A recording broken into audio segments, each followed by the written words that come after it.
Generalidades de los pares craneales.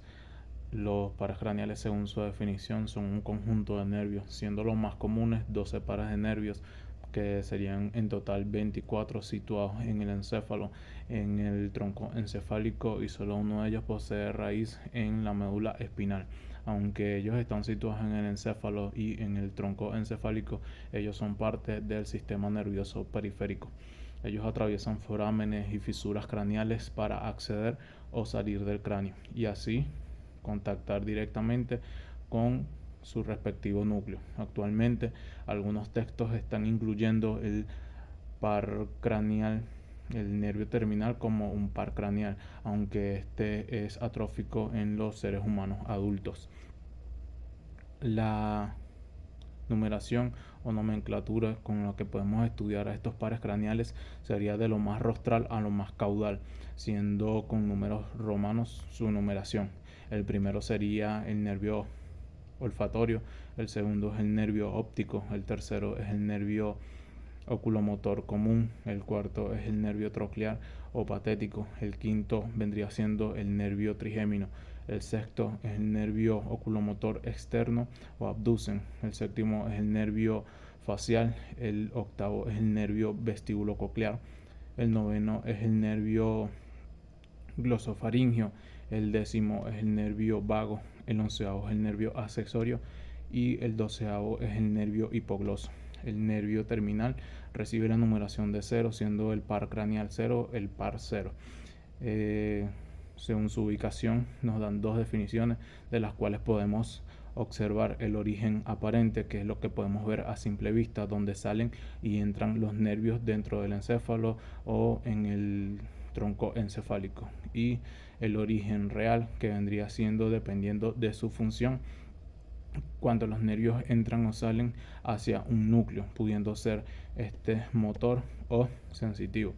Entonces decimos que los pares craneales proporcionan información motora y sensitiva a la estructura de la cabeza y el cuello, controlando las actividades de esta región. Solamente el décimo par, que sería el nervio vago, se extiende más allá del cuello para inervar los órganos torácicos y abdominales. Los primeros nervios, el nervio olfatorio y el nervio óptico, son los dos únicos nervios craneales que se originan del cerebro o el encéfalo propiamente dicho. Más específicamente, el nervio olfatorio, que puede ser usado como un término general para describir los componentes que se extienden desde la porción olfatoria de la mucosa nasal hasta la corteza olfatoria, que es por el medio de la lámina cribosa del hueso etmoides. El nervio óptico, que se extiende desde la retina del ojo hasta la corteza visual primaria, que sería la corteza estriada, a través del conducto óptico, y todos los otros pares craneales se originan del tronco encefálico. El nervio oculomotor y el nervio troclear se originan del mesencéfalo. El nervio abducen, que se origina desde la región entre el puente y el bulbo raquídeo.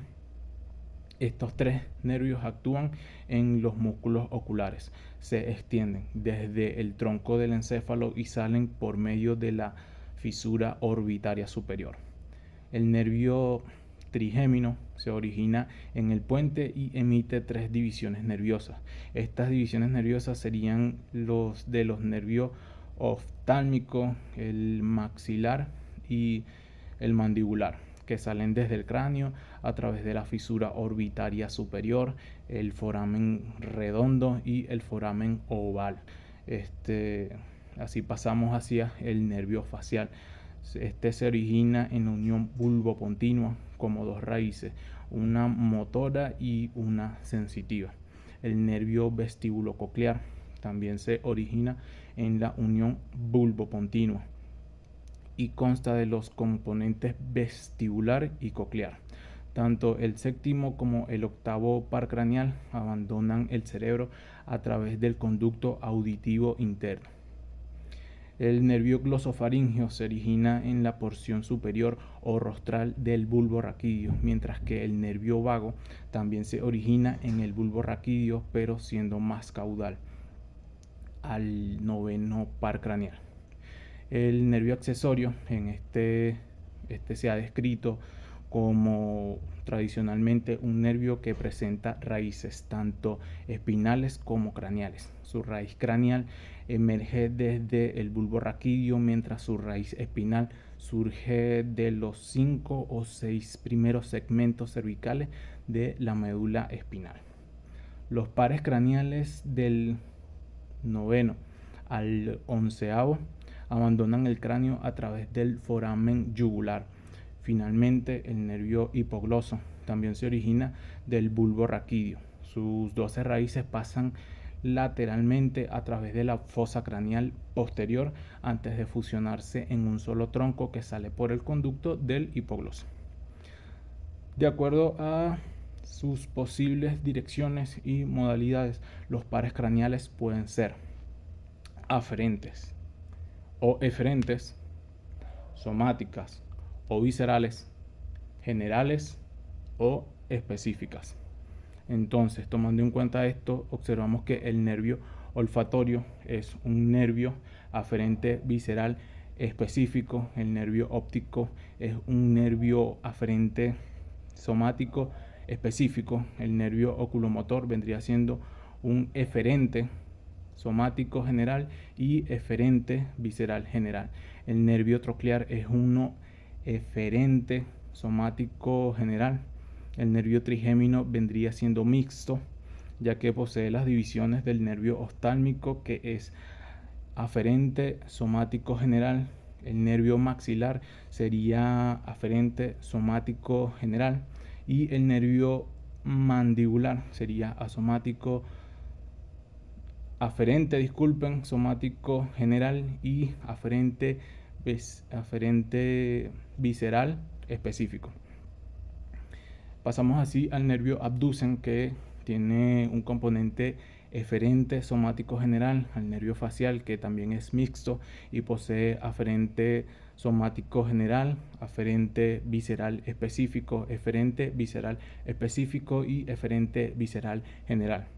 El nervio vestibulococlear tiene un motor aferente somático específico. El nervio glosofaríngeo es mixto, posee aferencia somática general, aferencia visceral general, aferencia visceral específico, eferencia visceral específico y eferencia visceral general. El nervio vago también es mixto. Esta posee aferencia somática general, aferencia visceral general, aferencia visceral específico, eferencia visceral específico y eferencia visceral general. El nervio accesorio es eferente somático general y eferente visceral específico. El nervio hipogloso vendría siendo eferente somático general. Entonces, pasamos a que en su importancia podemos observar que se pueden producir trastornos del nervio craneal cuando éstas están dañadas o no funcionan de manera correcta. Y dependiendo del nervio afectado varían las distintas lesiones.